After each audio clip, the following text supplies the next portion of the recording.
We've all seen it before. The evil, twisted version of the hero. For Superman, there's Bizarro, and for Spider-Man, there's Venom. Even super teams have evil counterparts, like the Justice League's Injustice Society or the X-Men's Brotherhood of Evil Mutants. But what about the Avengers? Really, there's two answers, but it's easy to confuse them. One answer would be the Masters of Evil, and the other would be the Dark Avengers. They're really easy to mix up, but luckily spotting the differences between them isn't that hard if you know what to look for. The Masters of Evil are the classic rivals of the Avengers, dating all the way back to 1964. Since the Avengers were formed to combine Earth's mightiest heroes to face threats no single hero could face alone, it only made sense their villains would respond by uniting together as well. The first lineup that did this were brought together by the original Baron Zemo, who recruited the Melter, the Radioactive Man, and Black Knight in order to fight the superhero team known as the Avengers. The Asgardian Enchantress and the Executioner joined shortly after, and the team would go through tons of reincarnations over the years.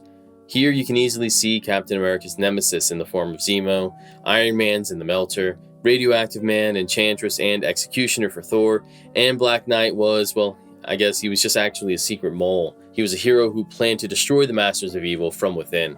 Now, the Dark Avengers are a far more modern spin on the villainous superhero team. First forming in 2009 under the direction of the Green Goblin, Norman Osborn.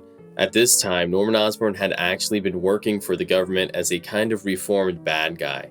Basically, he would do the dirty jobs that the US government wanted done, but that the Avengers couldn't do. When the Skrull army infiltrated Earth's hero community, it was Norman Osborn who shot the Skrull Queen to death. It ended up getting caught on television, and since the public at the time was filled with so much doubt about which heroes to trust, they actually felt that Norman Osborn, although a villain in another life, was obviously at least a fellow human and therefore somebody they could trust, and he actually became their #1 favorite hero of the time.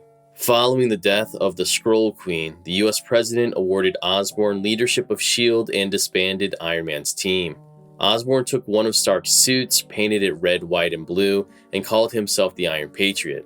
And that's actually the origin of the MCU's Rhodey suit from Iron Man 3. It was actually Norman Osborn who originally wore it, not James Rhodes in the comics. The Dark Avengers were publicly touted as the good guys and meticulously maintained a PR image to match. But with monstrous members like Moonstone, Venom, Bullseye, and Daken, one of Wolverine's children, they could only hide their psychopathy for so long. It all came to an end when Osborn unleashed Sentry and his evil other half, the Void, on Asgard, and destroyed the Kingdom of the Gods. During the battle, when his mask was removed, Osborn completely cracked and fell back into the persona of Green Goblin. Now, the main difference between the Masters of Evil and the Dark Avengers is that the Dark Avengers posed as their heroic counterparts. You know, Moonstone dressed as Miss Marvel, and Venom slimmed down into Spider-Man shape, and Bullseye even wore Hawkeye's costume. Future incarnations of the team would follow the same pattern, ruining the heroes' reputations and capitalizing on their goodwill to further their own evil deeds. Now, another reason that it's so easy to confuse the teams is that their origins blend together somewhat. At one point, the Masters of Evil posed as heroes under the guise of new identities, calling themselves the Thunderbolts. The Thunderbolts, with Osborn as one of their members, then became a precursor to the Dark Avengers as the government learned just how handy having superkillers on your payroll can be. There's been a lot of speculation on both teams entering the MCU, and for good reason. Many of the characters already listed exist in some form in the movies, but some of Marvel's latest moves seem geared towards building a Dark Avengers more than anything else. You know, definitely more than a Masters of Evil.